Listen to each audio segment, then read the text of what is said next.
Welcome back to the channel, guys, and welcome back to Koenigsegg'S Dagbok, and welcome to episode 13, where we'll be taking a look at the Agera final series on its own, and of course the most prominently known are of course the final editions, as they're called, i.e. Thor and Vader, as you see right before you.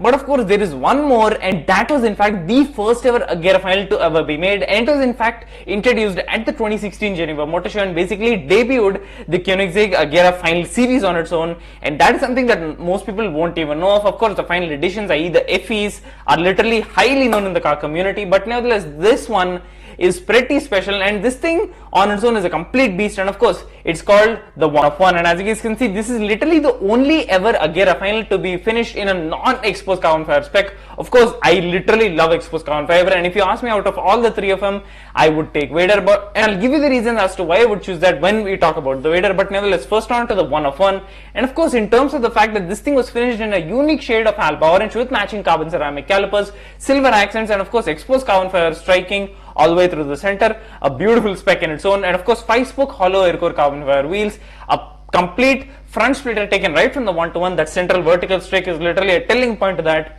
And in terms of the power plant, this literally got the 5-liter twin-turbocharged V8 that made 1360 horsepower, the power plant that was taken right out of the one-to-one and just dropped right into this. And well, this thing is a complete beast. But in terms of the one-to-one, well, that is a complete beast on its own, and it was not designed to be a usable car. It was supposed to be a complete track weapon where you just go completely ham on it on the straights, take the apexes as fast as you can, do all that track stuff. But the Agera final series brought back that aspect where this thing could in fact be used on a daily basis, where of course the one of one, keep in mind that did not have the targa top feature. It was a complete coupe, and of course that thing had the roof snorkel going all the way towards the roof, where this in fact has a glass hatch, as you guys can see. So this is in fact actually a proper targa top, and it can be stored in the front, where that also couldn't be done on the one of one because well, it had even more higher cooling. But nevertheless, this is in fact a proper targa top. It has been dialed back, and it has been dialed back in terms of aero as well. A completely unique wing with RS end plates, with of course one of one insignia all over, and of course 1360 horsepower and 1371 Newton meters of torque at the helm. Rear wheel drive, rear mid mounted, a complete beast. And of course this also came with a 3D printed titanium exhaust with of course that rainbow finish at the back, which looks very menacing and of course very prominent at the back. But nevertheless, alba orange, silver accents, a very beautiful spec. And in terms of the interior, it got a basic black leather interior, but with orange stitching it made it really pop, and it gave it a very clean look, not overdoing it, not even underperforming, but just a good look. And in terms of the fact that this thing even received racing harnesses, because why not? It literally has the power plant taken right from the one-to-one. Why not give it the goddamn racing harnesses as well? And of course guys, as I said, this thing is literally the first ever Agera final ever built, unveiled at the 2016 Geneva Motor Show, kicked off the Agera final category or the series on its own, and of course the only one to be finished in a non-exposed carbon fiber spec. And of course diagonal synchro-helix doors, what else could you ask for? And well guys, of course louvers over the front wheels as well as the rear wheels, and of course 3 massive canards on the sides. Well, this thing is quite a menacing toy, and of course this is not like the one-to-one. It's not like you can only track this. You can use this as an everyday car. As I said, it comes with of course the targa top feature, where you can have a complete open top experience if you want. Just go for a round around the Alps and just take the top off, enjoy the air in your hair, and just listen to that V8 purr, of course. And well, 1360 horsepower, 1 megawatt of power. You are literally getting the power from the one-to-one, and as well as the fact that this thing was based on the chassis of the Agera RS, being one of the sturdiest chassis ever built. Well, what else could you ask for? And of course this thing had a curb weight of 1395 kilograms, making this as light as possible, and of course a carbon fiber body.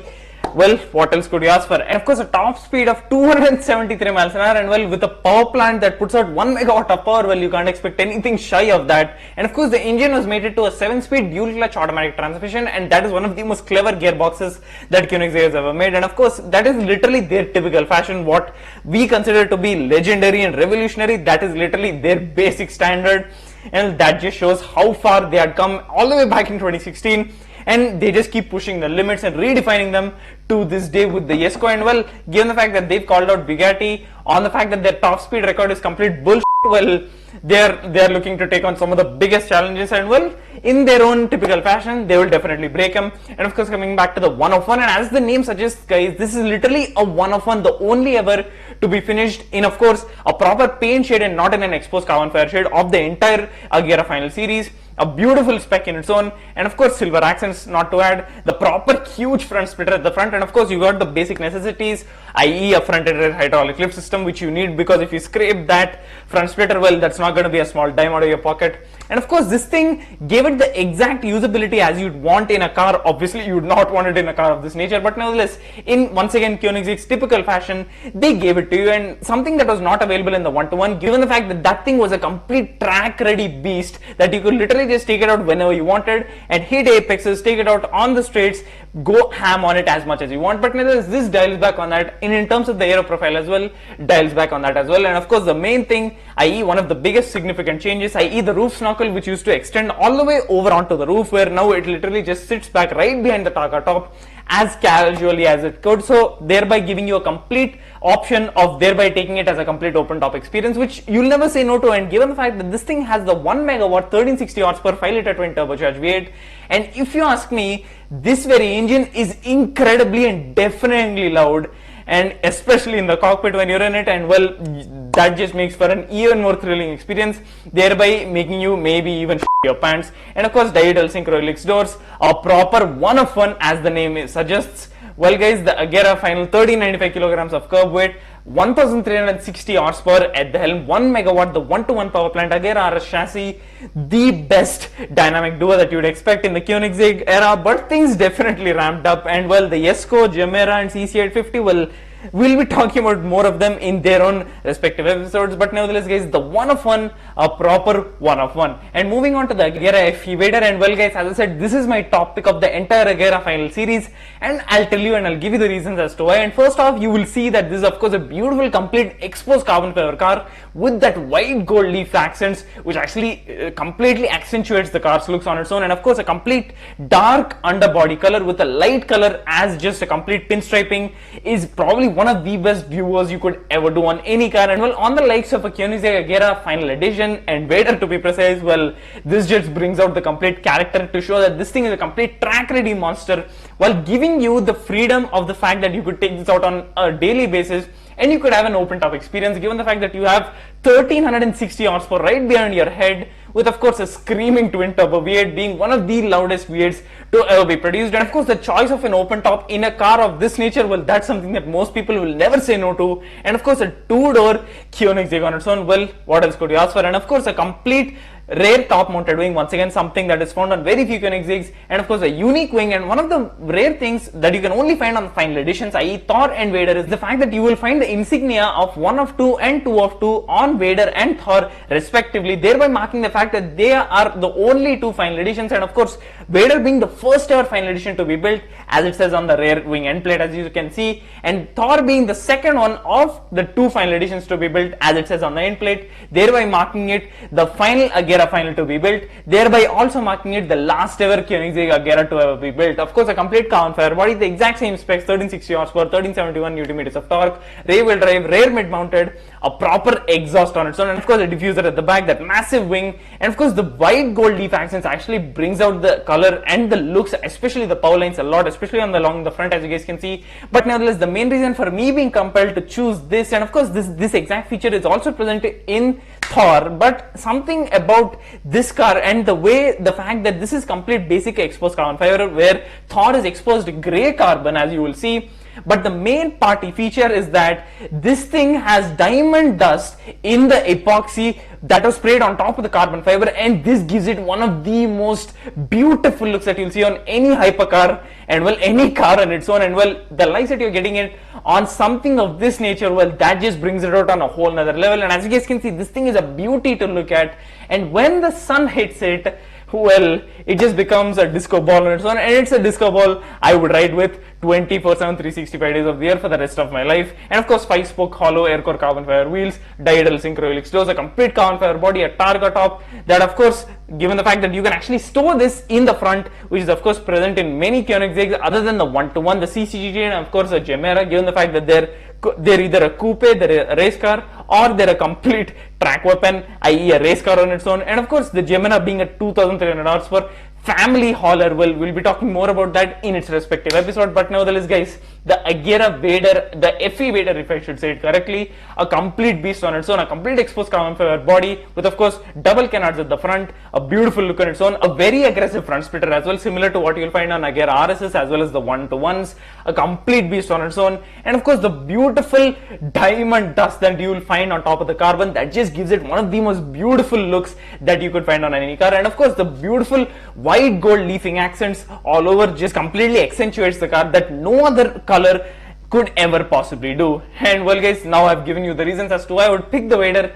Well, of course, what else do you think? And of course you got Vader embroidery all across the interior just because you need it. And of course guys, that makes it for the first final edition. And now moving on to Thor. And well, this being the second final edition, i.e. 2 of 2 as it says on the end plates, as you guys can see, this thing is a complete beast on its own. And of course, given the fact that this has a complete exposed grey carbon finish with the diamond dust, I mean this looks as menacing and as beautiful as the Vader. But nevertheless, I would still take the Vader because of course the sleek and the stealth look that it gives from afar, as it looks like it's got grey paint on it, but it's actually exposed carbon fiber with white gold leaf accents, with of course the diamond dust in the epoxy, and well, that just completely accentuates the look. But nevertheless, coming back to Thor, and of course this also has the same proper 5-liter twin turbo V8, 1360 horsepower, 1371 Newton meters of torque. But one thing is that this in fact has a Lamar inspired shark fin right down the center, and of course to keep this stable at high speeds, and of course provide downforce and generate more aero. And of course, similar to the fact that this thing has a top speed of 273 miles an hour,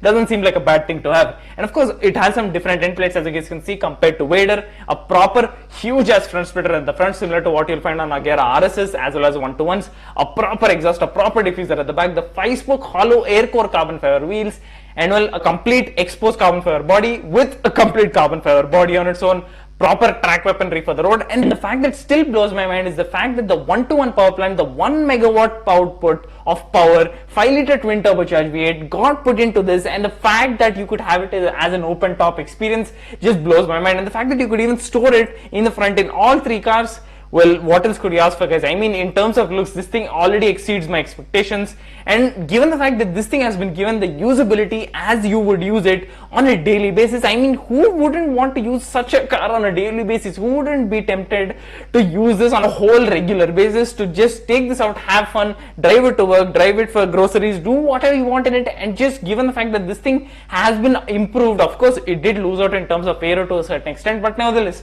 you are getting the fact that you could daily this and the proper practicality, of course, to a certain extent, not complete practicality. You are still getting usability and practicality to a certain amount in this, but nevertheless, guys, a complete beast, exposed carbon fiber, exposed grey carbon fiber body, diagonal synchro-helix doors, a proper rear wheel drive monster, 1360 horsepower, 1371 Newton meters of torque. I mean, what else could you ask for?